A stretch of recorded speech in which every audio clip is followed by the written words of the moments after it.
قل أعوذ برب الناس ملك الناس إله الناس من شر الوسواس الخناس الذي يوسوس في صدور الناس من الجنة والناس. السلام عليكم ورحمة الله وبركاته. إن الحمد لله نحمده ونستعينه ونستغفره ونعوذ بالله من شرور أنفسنا ومن سيئات أعمالنا. من يهدي الله فلا مضل له ومن يضلل فلا هادي له. وأشهد أن لا إله إلا الله وأشهد أن محمدا عبده ورسوله أما بعد. يا أيها الناس اتقوا ربكم الذي خلقكم من نفس واحدة وخلق منها زوجها وبث منهما رجالا كثيرا ونساء واتقوا الله الذي تساءلون به والأرحام إن الله كان عليكم رقيبا. ربي اشرح لي صدري ويسر لي أمري واحلل عقدة من لساني يفقهوا قولي. أعوذ بالله من الشيطان الرجيم. அன்பிற்கினிய சகோதர சகோதரிகளே, இறைவனுடைய அன்பும் அருளும் வற்றாத பெருங்கருணையும் நம்மை எல்லாம் நேர்வழிப்படுத்துவதற்காக வேண்டி இறைவன் புறத்திலிருந்து தேர்வு செய்து அனுப்பப்பட்ட நம்முடைய உயிரிலும் மேலான முஹம்மது நபி ஸல்லல்லாஹு அலைஹி வஸல்லம் அவர்கள் மீதும் அவர்களுடைய சொல் செயல் அங்கீகாரம் ஆகியவற்றை தங்களால் இயன்றவாறு பின்பற்றி வாழ்ந்து மறைந்த சத்திய சஹாபாக்கள் சஹாபிய பெண்மணிகள் இன்னும் அவர்களை ஒன்று தொட்டு வந்த முஸ்லிமான ஆண்கள் பெண்கள் குறிப்பாக சிறப்பு வாய்ந்த இரவு தொழுகை தொழுதுவிட்டு இங்கே குழுமியிருக்கக்கூடிய நம்மவர்கள் அனைவர் மீதும் என்றென்றும் நின்று நிலவட்டுமாகின்ற பிரார்த்தனையோடு இந்த உரையினை ஆரம்பம் செய்கின்றோம். எல்லாம் வல்ல இறைவனின் நல்லடியார்களே, தொடர்ந்து ஷைத்தானும் எதிர்கொள்ள வேண்டிய வழிமுறைகளும் என்கிற தலைப்பின் கீழாக சில செய்திகளை அறிந்து வருகிறோம். அந்த அடிப்படையில் ஷைத்தானுடைய தோற்றம், அவன் எதனால் படைக்கப்பட்டவன், அவன் எங்கே இருந்தான் முதல்ல, இது போன்ற பல செய்திகளையும் ஷைத்தானுடைய உணவு பானம் இது போன்ற அந்த என்னவாக இருந்தது என்பதையும் நாம் அறிந்து கொண்டோம். அதில் ஏற்கனவே நம்ம கடைசியாக சொன்ன செய்தி என்னென்னா, ஷைத்தானுடைய தங்குமிடம், அவன் எங்கே தங்குறான் அப்படிங்கிறத பற்றி சொல்லும் பொழுது, யாருடைய வீடுகளில் பிஸ்மில்லாஹ் என்று சொல்லி நுழையவில்லையோ அந்த வீடுகளிலே அந்த ஷைத்தான் இரவு தங்கிவிடுகிறான் என்பதை அல்லாஹுடைய தூதர் நபிகள் நாயகம் ஸல்லல்லாஹு அலைஹி வஸல்லம் அவர்கள் சொன்ன செய்தியை நம்ம பார்த்தோம். அது நபிகள்லாஹ் சொல்லி காட்டுகிறார்கள், இதா தஹல் ரஜுலு பைத்தஹு, ஒரு மனிதர் அவருடைய வீட்டிற்குள் நுழையும் பொழுது, ஃபதக்கரல்லாஹ் அஸ்ஸ வஜல்ல இந்த துஹூலிஹா, அவர் நுழையக்கூடிய அந்த வேளையில் அல்லாஹுவை நினைவு கூர்ந்தார் என்றால், பிஸ்மில்லாஹ் அப்படின்னு சொல்லி அவர் நுழைந்தார் என்றால், இந்த துஆமிஹா, இன்னும் சாப்பிடும் பொழுதும் அவர் பிஸ்மில்லா சொல்லி அந்த உணவை துவங்கி இருப்பார் என்றால், அந்த நேரத்தில் கால ஷைத்தான் சொல்லுவானாம், வீட்டுக்குள்ளே நுழையிறோம் பிஸ்மில்லா சொல்லி நுழையிறோம், அதே மாதிரி சாப்பிடும்போதும் பிஸ்மில்லா சொல்கிறோம் அப்படின்னா, இந்த ரெண்டு வேளையிலும் ஷைத்தான் என்ன சொல்லுவான்னு தெரியுமா, லா மபீத்தலக்கும், ஷைத்தான்களே உங்களுக்கு தங்குமிடம் இல்லை, உங்களுக்கு இன்னைக்கு வீடு இல்லைப்பா, இடம் இல்லைப்பா, உங்களுக்கு போங்க அப்படின்னு சொல்லி ஷைத்தானே சொல்லிடுவானாம். அதே மாதிரி வலா அஷா, இன்னும் உங்களுக்கு எந்த உணவும் கிடையாது என்றும், உணவுப் பொருட்கள் உங்களுக்கு எதுவுமே விட்டு வைக்கல, அவங்க எல்லாம் பிஸ்மில்லா சொல்லி சாப்பிட்டதுனால எல்லாம் அவங்களுக்குரியதாக மாறிவிட்டது, உணவும் உங்களுக்கு இல்லை தங்குமிடமும் உங்களுக்கு இல்லை என்று ஷைத்தான் சொல்வதாக அல்லாஹுடைய தூதர் சொல்கிறார்கள். அதே போன்று ஷைத்தான் சொல்லக்கூடிய இன்னொரு நிகழ்வையும் சொல்லி காட்டுறாங்க, இதா தஹல, ஒருவர் நுழையும் பொழுது, ஃபலம் யுதுக்கிருல்லா, அல்லாஹவை அவர் நினைவு கூறவில்லை என்றால், பிஸ்மில்லா சொல்லாமல் உள்ள வீட்டுக்குள்ளே போயிட்டார், பிஸ்மில்லா சொல்லாமல் அவர் சாப்பிட்டு விட்டார் அப்படின்னா, அந்த நேரத்தில் ஷைத்தான் சொல்லுவானா, கால ஷைத்தான் சொல்லுவானாம், அதுக்கர்த்தும் அல் மபீத்த, இன்றைய தினம் உங்களுக்கு தங்குமிடம் கிடைத்து விட்டது இன்றைக்கி நீங்கள் தங்க போகிறீங்க, நல்லா ஒரு சொகுசான வீடு உங்களுக்கு கிடச்சிருச்சு, இன்றைக்கி நிறைய வழி கெடுக்கிறதுக்கு ஆளுங்க கிடச்சிட்டாங்கப்பா, ஒன்றும் கவலைப்படாதீங்க, இன்றைக்கி சூப்பர் அப்படின்னு சொல்லி அந்த ஷைத்தான் சொல்லுவானாம். அதே போன்று அவள் சாப்பிடுகிற பொழுதும் இன்னைக்கு அதுக்கு நீங்கள் இன்றைய தினம் சாப்பாடு பொருள் நல்லா நீங்கள் சாப்பிடும்போது ஒரு பிஸ்மில்லா சொல்லாமல் சாப்பிட்டாரு, அதனால் உங்களுக்கு சாப்பாடு இன்னைக்கு கிடச்சிச்சு, கவலைப்படாதீங்க என்று அந்த ஷைத்தான் சொல்லுவதாக அல்லாஹுடைய தூதர் நபிகள் நாயகம் ஸல்லல்லாஹு அலைஹி வஸல்லம் சொல்கிறாங்க. அப்போ இதை நம்ம நல்லா கவனிச்சிக்கணும். ஏற்கனவே சொல்லப்பட்ட செய்தியாக இருந்தாலும் நாம் நம்முடைய வீடுகளில் செல்லும் பொழுது பிஸ்மில்லா சொல்லக்கூடிய பழக்கம் பெரும்பாலும் யார் இடத்துல இல்லை. நிறைய இடத்துல பிஸ்மில்லா சொல்லுவோம், சாப்பிடும் பொழுது மற்ற காரியங்களுக்கெல்லாம் பிஸ்மில்லா சொல்லக்கூடிய பழக்கம் நம்மள்ட்ட இயல்பாகவே இருக்கிறது. ஆனால் வீடுகளுக்குள் நாம் நுழையும் பொழுது பிஸ்மில்லா சொல்லக்கூடிய பழக்கம் நம்மள்ட்ட இருக்குதான்னு கேட்டால் பெரும்பாலும் அந்த மாதிரி நம்ம பிஸ்மில்லா சொல்லி நுழைவதாக நம்ம பார்க்க முடியல. வேறு துவாக்களை நம்ம சொல்லக்கூடியலாம் இருக்கிறோம். ஆனால் இந்த பிஸ்மில்லா என்பது எவ்வளவு முக்கியமானது, அதை சொல்லாமல் போயிட்டோம்னா எந்த மாதிரியான நிலையில் நமக்கு அந்த ஷைத்தானுடைய தங்குதல் நம்முடைய வீடுகளில் நிகழ்ந்து விடுகிறது என்பதை அல்லாஹுடைய தூதர் நபிகளார் எச்சரிக்கிறார்கள் என்பதை நம்ம பார்க்க முடிகிறது. அதே மாதிரி இன்னொரு செய்தியில் அல்லாஹுடைய தூதர் நபிகளார் முஸ்லீமில் பதிவு செய்யப்பட்டிருக்கக்கூடிய செய்தியில் 1430வது செய்தியாக இடம்பெற்றிருக்கக்கூடிய அந்த இலக்கத்தில் நம்மால் பார்க்க முடிகிறது. அல்லாஹுடைய தூதர் நபிகளார் சொல்கிறார்கள், லா தஜாலு புயூத்தக்கும் மக்காபீர், உங்களுடைய வீடுகளை நீங்கள் கபரு குழிகளாக மாற்றி விடாதீர்கள், கபர்ஸ்தான்களாக மாற்றி விடாதீர்கள்.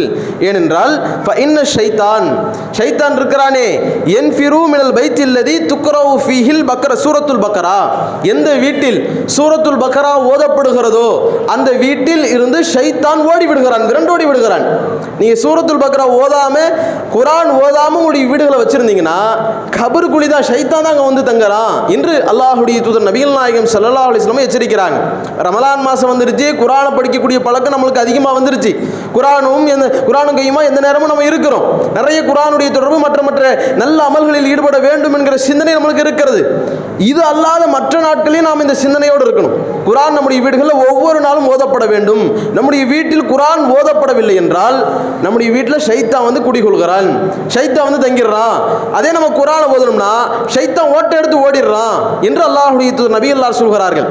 சும்மா வீட்டில் குர்ஆனை நம்ம எல்லார் வீட்லையும் இருக்கும், சும்மா பொட்டலம் கட்டி நல்லா அழகா அதுக்குன்னு ஒரு கவர் கொடுத்துருப்பாங்க, அந்த கவரில் நல்லா மடித்து நல்லா சூப்பராக அதை கவர் பண்ணி அலமாரிக்கு மேலே வைக்கிறது அழகு பார்க்கக்கூடிய சாதனம் கிடையாது குர்ஆன். அது நாம் படிக்க வேண்டும், நாம் அதில் உள்ள செய்திகளை உணர வேண்டும், அதில் உள்ள கருத்துக்களை உள்வாங்க வேண்டும் என்பதற்காக இறைவன் புறத்திலிருந்து அருளப்பட்ட வேதம் தான் திருமறை குர்ஆன். அது நமக்கு வழிகாட்டி. அப்போ எடுத்து படிக்கணும் இல்லாத அதை நம்முடைய வாழ்க்கையை செயல்படுத்தணும் இல்லை.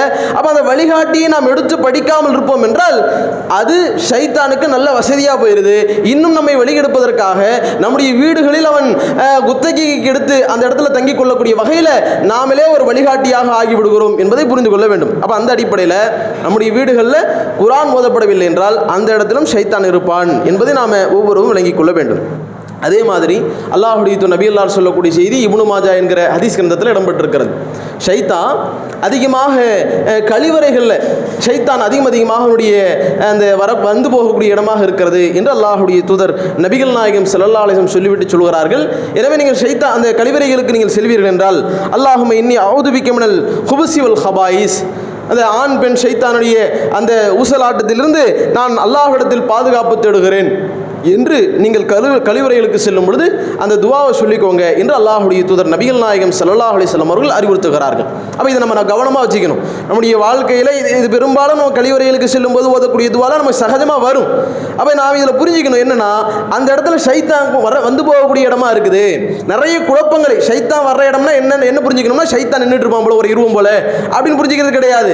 ஷைத்தான் வருதல் ஷைத்தான் தங்குதல் என்றால் நமக்கு ஊசலாட்டத்தை ஏற்படுத்துறதுக்காக, குழப்பத்தை ஏற்படுத்துறதுக்காக, தீய எண்ணங்களை நமக்கு புகுத்துவதற்காக அந்த இடங்களை அவன் தேர்வு செஞ்சு வச்சிருக்கான். ஈஸியாக நம்மளை வழி எடுக்க முடியும், ஈஸியாக நம்மளை தீய ஒரு எண்ணத்திற்குள்ளாக நுழைக்க முடியும். அதனால தான் அந்த இடங்களை அவன் தேர்வு செய்கிறான். இப்போ குர்ஆன் இல்லைன்னா அந்த இடத்துல ஈஸியாக வழி எடுக்க முடியும். அதனால அந்த இடத்த நம்முடைய வீட்டை அவன் தேர்வு செஞ்சுக்கிறான். பிஸ்மில்லா சொல்லி போகாமல் இருந்தால் நம்முடைய வீட்டை அவன் தேர்வு செஞ்சுக்கிறான். இப்போ இது மாதிரியான ஒரு இடம் தான் கழிவுறையும்.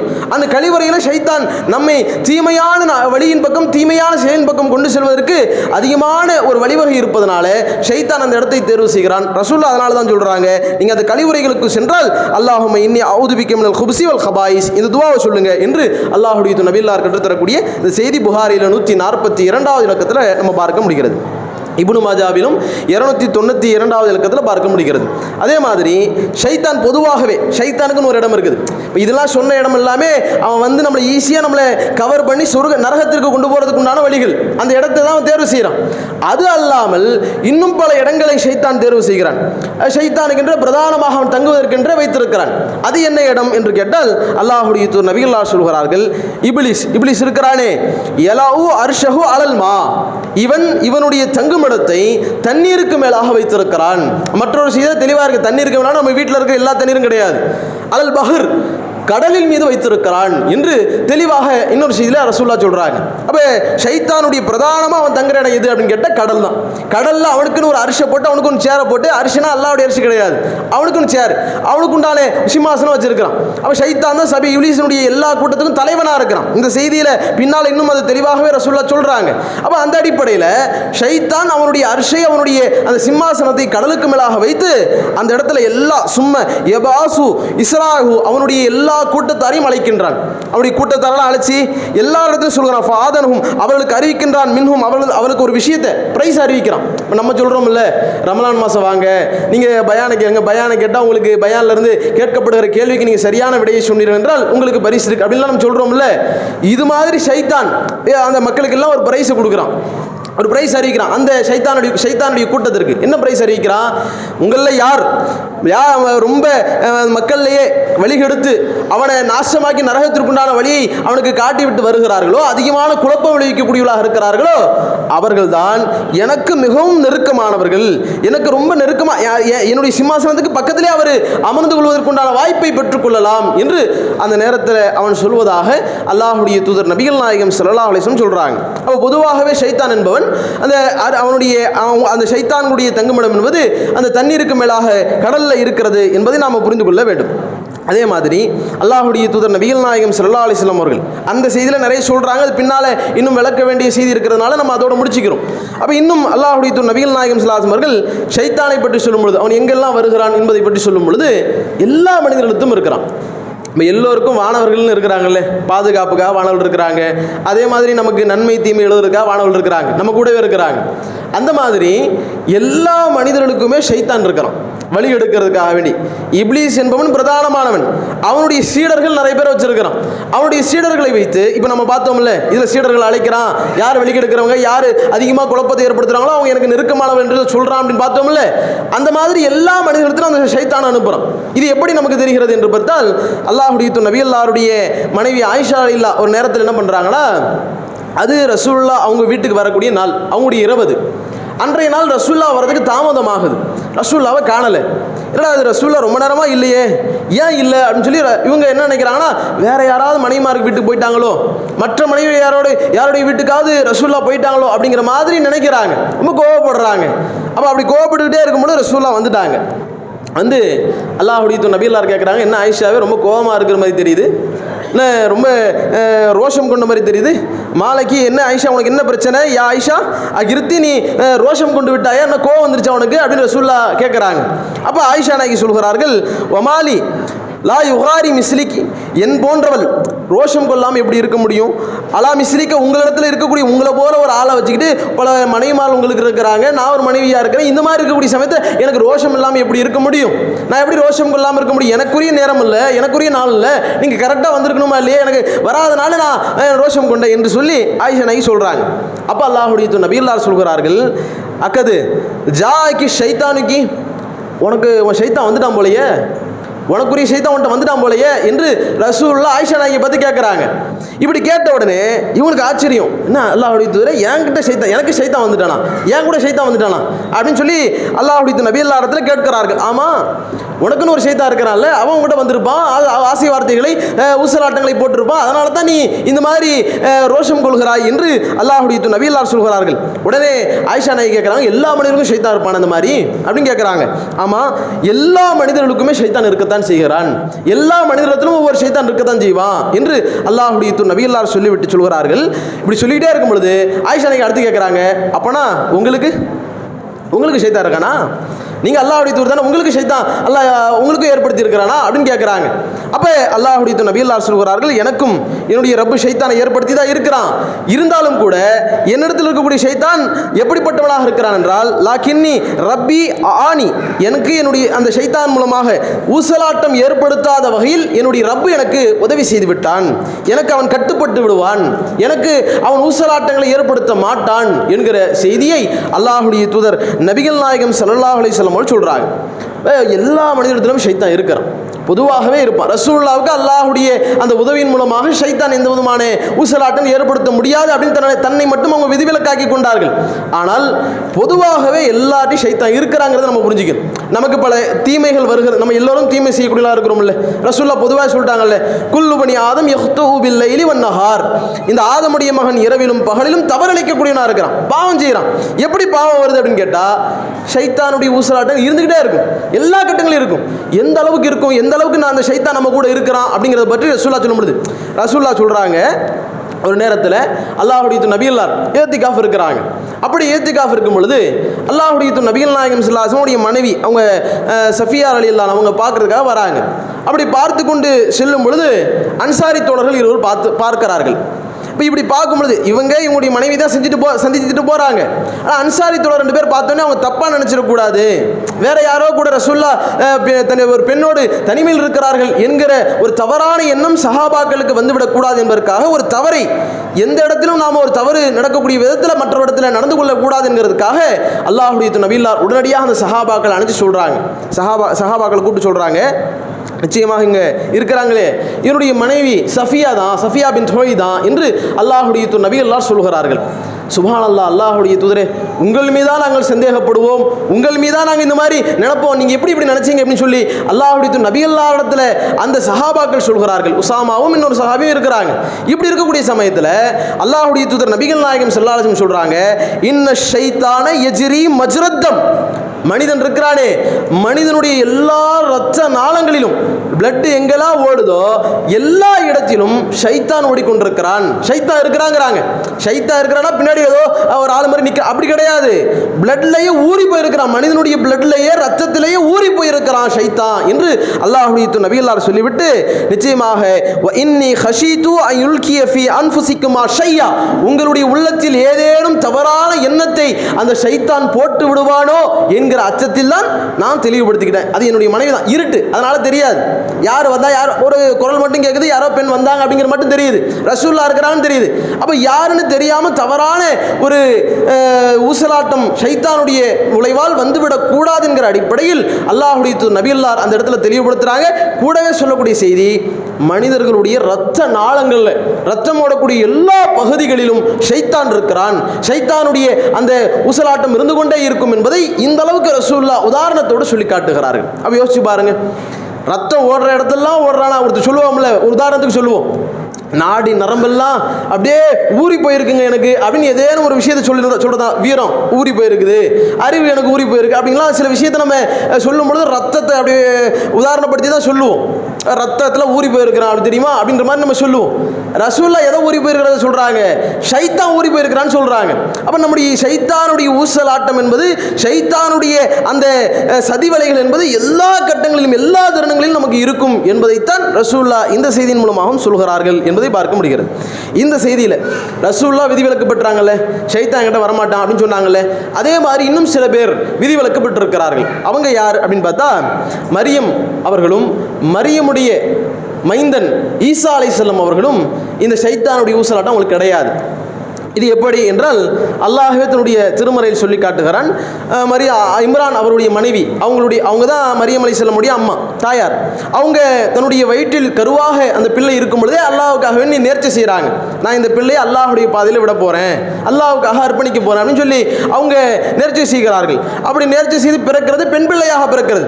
அப்படி பிறந்த உடனே நான் இந்த பிள்ளைக்கு இன்னி சம்மைத்துஹா மரியம், இந்த பிள்ளைக்கு மரியம் என்று பெயர் வைக்கின்றேன் என்று சொல்லிவிட்டு, இன்னி நான் மேலும் பாதுகாப்பு தேடுகிறேன், பிக வமின் துர்ரியத்தஹா மினஷ் ஷைத்தானிர் ரஜீம், இந்த மரியம் அவர்களுக்கும் பிறந்த பேர் வச்சல இந்த புள்ள, இந்த மரியம் அவர்களுக்கும் அவருடைய சந்ததிக்கும் நான் விரட்டி அடிக்கப்பட்ட ஷைத்தான் இடத்துல வந்து அல்லாஹ் இடத்துல பாதுகாப்பு தேடுகிறேன் என்று சொல்லி அல்லாஹ்ட்ட கையேந்தினாங்க. இப்படி கையேந்தின இந்த சம்பவத்தை அல்லாஹ்வுடைய நபிகளார் அவர்களும் ஒரு நேரத்தில் சொல்கிறார்கள், ஷைத்தான் குழந்தைகளாக பிறக்கக்கூடிய எல்லா குழந்தைகளுக்குமே பிறக்கும் பொழுதே ஷைத்தானுடைய தீண்டுதல் இல்லாமல் எந்த குழந்தையும் பிறப்பது கிடையாது. எல்லா குழந்தையும் ஷைத்தானுடைய தீண்டுதலோடு தான் பிறக்கிறது. யோசிச்சு பாருங்க, ஷைத்தான் எந்த அளவுக்கு நம்ம கூட உரசி நம்முடைய ரத்தத்தோடு நம்முடைய பிறப்பின் அடிப்படையிலேயே நம்மோடு ஊறி போயிருக்கிறான் என்பதை நம்ம சிந்தித்து பார்க்க வேண்டும். எல்லா குழந்தைகள் பிறக்கும் பொழுதும் ஷைத்தானுடைய அந்த தீண்டுதல் இல்லாமல் பிறப்பது கிடையாது. இருந்தாலும் 2 பேரை தவிர எல்லாரையும் ஷைத்தான் தீண்டுனா அப்படின்னு சொல்லிட்டு 2 பேரை விதி விலக்காக்குறாங்க. யார் என்று கேட்டால் மரியம் அலைஹிஸ்ஸலாம் அவர்களையும் அவருடைய மைந்தர் ஈசா அலைஹிஸ்ஸலாம் அவர்களையும் விதி விலக்காக்குறாங்க. இந்த 2 பேரை தவிர எல்லா பிள்ளைகளுக்கும் ஷைத்தானுடைய தீண்டுதல் இருக்கத்தான் செய்கிறது. அவருடைய தீண்டுதல் இல்லாமல் யாரும் இருப்பது கிடையாது அப்படிங்கிறத சொல்றாங்க. இந்த செய்தியை ரசூலுல்லாஹ் சொல்லும் பொழுதுதான் அபூ ஹுரைரா ரலியல்லாஹு அவர்கள் இந்த வசனத்தை மேற்கோள் காட்டி அல்லாஹ் குர்ஆன்ல அவங்க துஆ செஞ்சாங்கல்ல, அவங்களுடைய துஆவை அங்கீகரித்து அல்லாஹும் இப்படி செய்திருக்கிறான் என்று சொல்லி அவங்க கூடுதலாக அபூ ஹுரைரா ரலியல்லாஹு அவர்கள் விளக்கம் சொல்வதை நம்மால் பார்க்க முடிகிறது. அந்த அடிப்படையில் இந்த மரியம் அலைஹிஸ்ஸலாம் அவர்களையும் அவங்களுடைய மைந்தர் ஈசா அலைஹிஸ்ஸலாம் அவர்களையும் சைத்தான் தீண்ட மாட்டான். அதில் இன்னொரு ஆள் யார்? ஏற்கனவே நம்ம சொன்ன நபர் அல்லாஹ்வுடைய தூதர். அவர்களையும் அல்லாஹ் அந்த ஷைத்தான் வந்தாலும் கூட அந்த ஷைத்தானுடைய ஊசலாட்டம் பெருசாக பலிக்காது, ஏன்னா அல்லாஹ் அவங்களுக்கு உதவி செய்து விட்டான் என்று ரசூலுல்லாஹ் சொல்கிறாங்க. இது நம்ம இன்னொரு செய்தியின் மூலமாக இன்னும் தெளிவாகவே நமக்கு விளங்கப்படுத்துகிறது. என்ன செய்தி அது அப்படின்னு கேட்டால், மறுமையில் நம்ம ஏற்கனவே அதிகமாக சொல்லப்பட்ட செய்தி தான். மறுமையில் ஷஃபாஅத்துல் குப்ரா என்று சொல்லப்படும், பெரிய பரிந்துரை அப்படின்னு சொல்லப்படும். அது என்ன பரிந்துரை அப்படின்னா, எல்லா மனிதர்களும் அந்த ஆதமுடைய மக்கள் அனைவருமே தான் செய்த தவறுக்காக வேண்டி அந்த யார்கிட்டயாவது பரிந்து பேசணுமே, யார்கிட்டயாவது சிபாரிசு செய்யணுமே அப்படின்னு சொல்லி ஆதம் அலைஹிஸ்ஸலாம் போவாங்க. அப்படி ஆதம் அலைஹிஸ்ஸலாம் இடத்துல போய் சொல்லும் பொழுது அவங்க எங்களுக்காக வேண்டி கொஞ்சம் கேளுங்களேன், அல்லாஹ் உங்களை கையால் தன்னுடைய கரத்தால் படைச்சிருக்கிறான், உங்களுக்கு சுவனத்தில் தங்க செய்திருக்கிறான், உங்களுக்கு நிறைய சிறப்புகளை தந்திருக்கிறான் அப்படின்னா அவங்களுடைய பல்வேறு விதமான அவங்களுடைய அந்தஸ்துகளை எல்லாம் சொல்லி சிறப்புகளை எல்லாம் சொல்லி அந்த நேரத்தில் அவங்க மக்கள் எல்லாம் கேட்பாங்க. அப்போ ஆதம் அலைஹிஸ்ஸலாம் சொல்லுவாங்க, இன்ன ரப்பி கலபல் யோம கலபன், இன்றைய தினம் அல்லாஹ் கடுமையான கோவத்தில் இருக்கிறான்.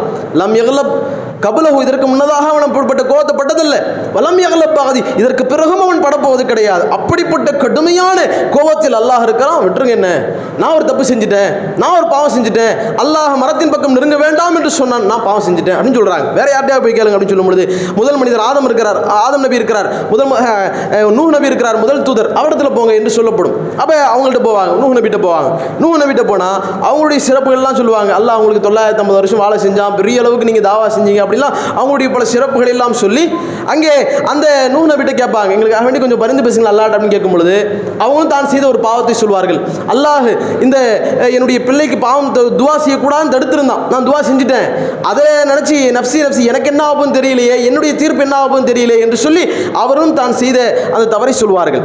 அதே மாதிரி இப்ராஹிம் அலைஹிஸ்ஸலாம் அவங்கள்ட்ட போவாங்க. அடுத்து அவங்கள்ட்ட போய் அவங்களுடைய சிறப்புகள் அல்லாஹ் அவங்களை உற்ற தோழராக எடுத்துக்கொண்டா, உங்களுக்கு நிறைய சிறப்புகள் இருக்கிறது என்று சொல்லி அவங்களுடைய சிறப்புகள் எல்லாம் சொல்லி அவங்கள்ட்ட சொல்லும் பொழுது அவங்களிடத்துல அவங்க சொல்வார்கள், அல்லாஹ் எனக்கு கடுமையான கோபத்தில் இருக்கிறான், நான் என்னுடைய வாழ்க்கையில் 3 பொய்களை சொல்லிவிட்டேன். யோசிச்சு பாருங்க, அவங்க செய்த தவறாக அவங்க நினைக்கிறாங்க, நான் 3 பொய் சொல்லிட்டேன், அல்லாஹ் எனக்கு என்ன தண்டனை கொடுக்க போறான்னு தெரியல, ஏன் தீர்ப்பு என்ன ஆகும் தெரியல, நப்சி என்று அவர்கள் புலம்புகிறார்கள். அடுத்து மூசா அலைஹிஸ்ஸலாம் போறாங்க. மூசா அலைஹிஸ்ஸலாம் சொல்றாங்க, அல்லாஹ் அவங்கள்ட்ட நேரடியாக பேசி இருக்கிறான், உங்களுக்கு நிறைய அற்புதங்கள் கொடுத்துருக்கான் அப்படின்னு அவங்களுடைய சிறப்புகளை சொல்லி அவங்கள சிறப்புப்படுத்துறாங்க, எங்களுக்கு வேண்டி பரிந்து பேசுங்கள் என்று சொல்றாங்க. ஆனால் அவர்களும் சொல்கிறார்கள், நான் என்னுடைய வாழ்க்கையில் ஒரு மனிதரை கொன்று விட்டேன், கொலை செய்து விட்டேன், தெரியாமல் அடிப்பாங்க. அப்படி அடிக்கும் பொழுது ஒரே அடியில் அவர் விழுந்துருவார். அவர் ரொம்ப பலவீனமாக இருந்திருப்பாரு என்னோ தெரியல, அடித்த ஒரே அடியில் விழுந்து இறந்து போயிடுவார். அப்போ அதனால என்னுடைய வாழ்க்கை நான் ஒரு கொலை செய்து விட்டேன், அல்லாஹ் எனக்கு அதுக்குண்டான என்ன தண்டனை கொடுக்க போறான்னு தெரியல, நப்சி என்று அவரும் அதே வார்த்தைகளை சொல்கிறார். என்னால் முடியாது, வேணா ஈசா கிட்ட போங்க அப்படின்னு சொல்லுவார். அப்போ ஈசா நபிட்ட போகும்பொழுது ஈசா நபியுடைய சிறப்புகளை எல்லாம் சொல்கிறார்கள், நிறைய சிறப்புகளை சொல்கிறார்கள். உங்களை அல்லாஹ் தன்னுடைய ரூஹின் மூலமாக உருவாக்கினான், உங்களுக்கு இப்படி எல்லாம் பல சின்ன வயசுல நீங்க குழந்தை பருவத்தில் பேசுனீங்க, இப்படி பல விஷயங்களை சொல்லும் பொழுது அதுல ஈசா நபி அவர்கள் அல்லாஹ் எனக்கு கடுமையான கோபத்தில் இருக்கிறான் அப்படிங்கிற மேட்டர் மட்டும் தான் சொல்லுவாங்க தவிர அதுல நபியல்லார் சொல்கிறார்கள், வலம் யுதுக்குரு லஹும் தம்மன், அந்த ஈசா நபி அவர்கள் தான் செய்ததாக எந்த தவறையுமே அங்க சொல்லலை. ஈசா நபியும் தவறு செய்யலை அப்படிங்கிற அடிப்படையில் தான் அல்லாஹ்வுடைய நபிகள்லாம் இங்கே குறிப்பிடுகிறார்கள். அப்போ யோசிச்சு பாருங்க, ஏன் ஈசா நபி தவறு செய்யலை? அவனுடைய ஷைத்தானுடைய தூண்டுதல் ஈசா நபிக்கு அவர்களுக்கு இல்லாதனுடைய விளைவாக எந்த விதமான தவறும் செய்யவில்லை. அதனால தான் அவங்க எந்த தவறையும் அங்கே நினைவு கூறவும் இல்லை என்பது தெரிகிறது. அடுத்து ரசூல்லா வருவாங்க. ரசூல்லாட்ட போய் மக்கள்லாம் கேட்பாங்க, ரசூல்லா நான் தான் அதுக்குரியவன் வாங்கன்னு சொல்லி ரசூல்லா அந்த பரிந்து பேசக்கூடிய இடத்திற்கு ரசூல்லா செல்வார்கள். அந்த இடத்துல அல்லாஹ் இடத்துல மன்றாடுவார்கள் என்கிற செய்தியை நம்மால் பார்க்க முடிகிறது. இது முஸ்லீமில் 194வது இலக்கத்திலும் இடம்பெற்றிருக்கிறது. அந்த அடிப்படையில் எல்லா மனிதர்களுக்கும் இந்த ஷைத்தானுடைய தூண்டுதல் இருக்கும். சில இந்த மாதிரியான மனிதர்களை தவிர சில மனிதர்களுக்கு மட்டும்தான் அல்லாஹ் ரப்புல் ஆலமீன் விதிவிலக்காக ஆக்கியிருக்கிறான். அதில் நமக்கும் ரசூலுல்லாஹ் இந்த துவாவை கேட்க சொல்கிறாங்க. நம்முடைய பிள்ளைகளும் பிறக்கக்கூடிய நேரத்தில் அந்த ஷைத்தானுடைய தூண்டுதல் இல்லாமல், ஷைத்தானுடைய அந்த ஊசலாட்டம் இல்லாமல் அந்த பிள்ளைகள் பிறக்க வேண்டும் என்றால் இந்த துவாவை செஞ்சுக்கோங்க என்று ரசூலுல்லாஹ் சொல்லித்தராங்க. எந்த இடத்துல சொல்கிறாங்கன்னா, நீங்கள் இதா அதா அஹதுக்கும் அஹ்லஹு, உங்களில் ஒருவர் தன்னுடைய மனைவியிடத்தில் உடலுறவு கொள்ளும் பொழுது, அந்த மாதிரி இருக்கக்கூடிய சமயத்தில் நீங்கள் யக்குல் அல்லாஹும்ம ஜன்னிபி ஷைத்தான வ ஜன்னிபி ஷைத்தான ரஜக்தனா என்று இந்த துவாவை, இறைவா இந்த ஷைத்தானுடைய அந்த ஊசலாட்டத்திலிருந்து எனக்கு பாதுகாப்பு தான், என்னுடைய சந்ததிகளுக்கும் நீ பாதுகாப்பு தான் என்ற அடிப்படையில் இந்த துவாவை அவர் செய்து கொண்டு அந்த உடலுறவில் ஈடுபடுவார் என்றால், அந்த உறவின் மூலமாக அவருக்கு அந்த பிள்ளை பிறக்கும் என்றால் நிச்சயமாக ஷைத்தானுடைய தூண்டுதல் அவர்களுக்கு இருக்காது என்கிற அடிப்படையில் அல்லாஹ்வுடைய தூதர் நபிகள் நாயகம் ஸல்லல்லாஹு அலைஹி வஸல்லம் அவர்கள் இந்த செய்தியை சொல்லித்தராங்க. இப்போ அந்த அடிப்படையில் ஷைத்தானுடைய தூண்டுதல் எல்லா மனிதர்கிட்டும் அவன் இருக்கிறான். எல்லாருக்கும் அந்த ஷைத்தானுடைய ஊசலாட்டம் கண்டிப்பாக இருக்கத்தான் செய்யும். அப்படி இருக்கக்கூடிய சமயத்தில் அவனுடைய ஊசலாட்டம் இருக்கக்கூடாது என்றால் நாம் இது மாதிரியான மார்க்கம் காட்டித்தந்த இந்த வழிமுறைகளை பயன்படுத்தி ஷைத்தானுடைய ஊசலாட்டத்திலிருந்து நம்மை தற்காத்து கொள்ளக்கூடிய மக்களாக வல்ல இறைவன் உங்களையும் என்னை மாக்கியல் புரிய வேண்டும். இன்னும் நிறைய ஷைத்தான் பற்றியான செய்திகளை அடுத்தடுத்து வரக்கூடிய அந்த காலங்களில் அறிந்து கொள்வோம் என்று சொல்லி இந்த உரையினை நிறைவு செய்கிறோம். அஸ்ஸலாமு அலைக்கும் வரஹ்மத்துல்லாஹி